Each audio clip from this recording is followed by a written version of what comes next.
This week on Your City Now, we take a look at November's ballot. The city honors Pat Boland's legacy, and the Office of Children's Affairs provides an essential need. These stories and more are just ahead on Your City Now.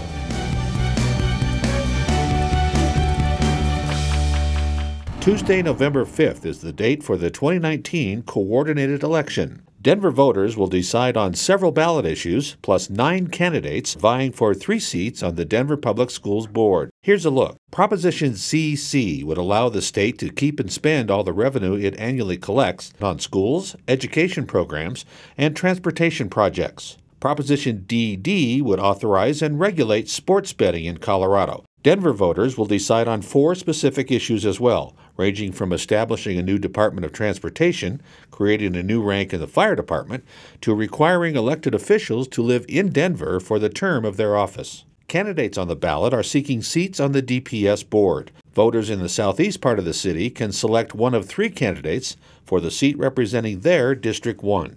And voters in northwest Denver will also choose from 3 candidates for their District 5. All Denver households with registered voters will receive a local ballot question guide and the Colorado Blue Book, as well as a ballot. You can watch school board candidate forums and the ballot issue debates on Denver 8 TV, and complete election information is available at denverdecides.org.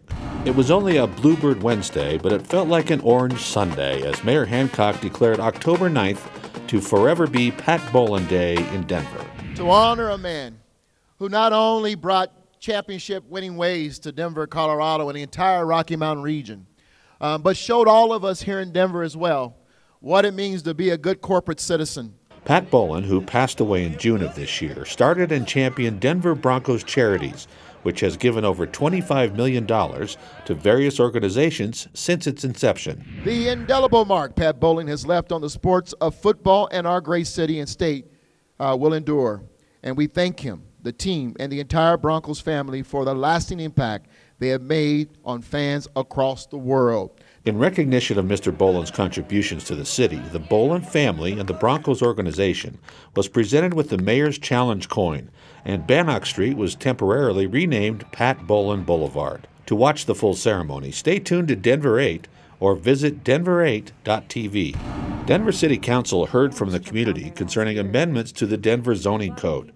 The changes would allow vacant land in Denver to become temporary tiny home villages in an effort to help address homelessness.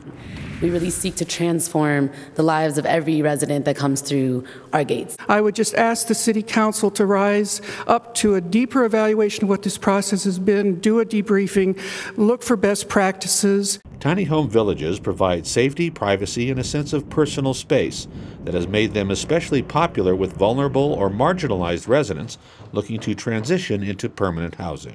Tour a supportive housing project now and get to understand why those services create a greater amount of safety, both for the residents who live there as well as for your neighborhood, than it does when you're living in an alley. Council approved the zoning code, allowing tiny home villages for up to 4 years at each location. The measure requires that operators meet with the surrounding community before applying for permits. To learn more, go to denvergov.org. This week, YCN traveled to the Atzlan Recreation Center for an after-school treat with the Office of Children's Affairs. So we're here because one of the great things that the city does for Denver's children and youth is to provide tasty food program, and it has been in operation since 2012, and it is anywhere between 24 and 27 sites across the city, mostly in rec centers, providing after-school snacks and supper to Denver's children and youth. The program was designed to meet the basic needs of Denver's children. It's part of a plan to ensure kids have the energy to be successful. So the great thing about this program is that it is open to everyone. Any youth that's 18 years of age or younger that comes into one of our recreation centers to have a meal, a snack, or a supper can enjoy it. For a list of current sites and times, go to denvergov.org/tastyfood. You can catch new episodes of Your City Now every Friday. Thanks for watching, Denver.